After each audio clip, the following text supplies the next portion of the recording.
Welcome to The Explainer. Today, we're diving into the incredible complexity of modern India, and we're going to start with a single story that asks a really powerful question about what can drive us apart. So picture this. Two young boys, and they both happen to be named Samir. One sells newspapers at a busy intersection. The other is a student who rides his bike past him every day. And they strike up this unlikely friendship. But then, communal riots tear through the city, and the newspaper boy, who is Muslim, just disappears. He's gone. And it's this short, heartbreaking story that really makes you stop and wonder, what are these powerful forces in society that can pull people apart, even friends? The story of the two Samirs, well, it gets right to the heart of our first big idea. India isn't just one single story. It's this immense, sprawling collection of stories, shaped by centuries of history, geography, and culture. So let's unpack what that really looks like. I mean, these layers of diversity, they run incredibly deep. We're talking about a country where literally all 8 of the world's major religions are practiced. You can go to a place like Kerala in the south, where for thousands of years, traders and settlers have been arriving from all over, Jewish, Arab, and much later, European traders.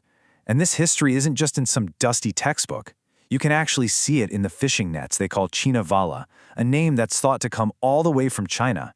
You can taste it in the food. It's a living, breathing history. And you know, this incredible diversity has also been a huge source of unity. This line comes from a song that was written after a brutal massacre by the British back in 1919. It's a powerful reminder that in that shared struggle for freedom, people put their differences aside. They stood together, united. But that brings us right back to Samir's story, doesn't it? What happens when that diversity leads not to unity, but to division? Okay, so let's zoom out from that one personal story for a minute and try to understand the bigger picture of prejudice. These invisible lines that can fracture an entire society.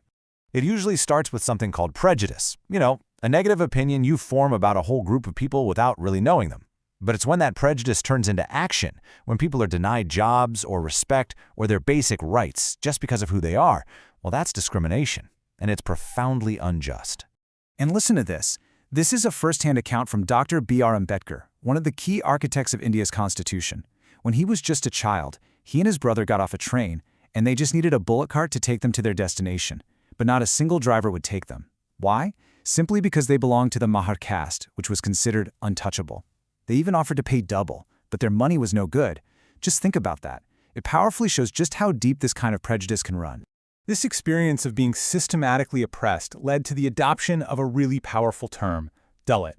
It means broken, and it's a word that was chosen by the community itself to describe how social prejudice has tried to break their spirit over generations. So it's a term that holds both incredible pain, but also a real sense of defiance. All right, so beyond these social divides, let's shift gears, because economic inequality creates its own set of incredibly harsh realities. To see this up close, let's go to a village called Kalpatu and look at the daily struggle for survival. So here we meet two people. On one hand, you've got Tulasi. She's a landless laborer, which means her entire survival depends on finding work each day on farms owned by other people. It's seasonal, it's low-paying, it's uncertain. Then on the other hand, there's Sekar. He actually owns his own land, a small 2-acre plot. But he's caught in a totally different kind of struggle. He's trapped by the constant need to take out loans just to buy seeds for the next crop. And here's the thing that's really staggering. Sekar's situation, it's not some isolated case, not by a long shot. A massive 80% of all farmers in India are small farmers just like him, trying to make ends meet on these tiny plots of land, living right on the edge. So for these millions of small farmers, just surviving often means borrowing money. But this isn't just a simple one-time loan. It can very quickly become a vicious cycle, one that is almost impossible to break out of. Let's just walk through how this works. A farmer like Sakar needs seeds and fertilizer, right? So he takes a loan from a local trader. But here's the catch. As a condition for that loan, he has to promise to sell his harvest back to that very same trader, usually at a price that's lower than the open market rate. So after he repays the loan, the little money he has left might only last for, say, 8 months. For the other 4 months of the year, he has to scramble to find other work just to feed his family, until the next planting season begins and the whole cycle starts all over again. It's a trap. So when you look at these deep-seated challenges, from social discrimination to these crushing cycles of debt, it's easy to feel pretty disheartened. But you have to ask, right? Is this struggle the only story being told? No. Absolutely not. Because running right alongside these stories of hardship are these incredibly powerful stories of resistance, of people fighting for their rights and actively working to forge their own, fairer future. One of the most fundamental, game-changing shifts happened with the right to vote.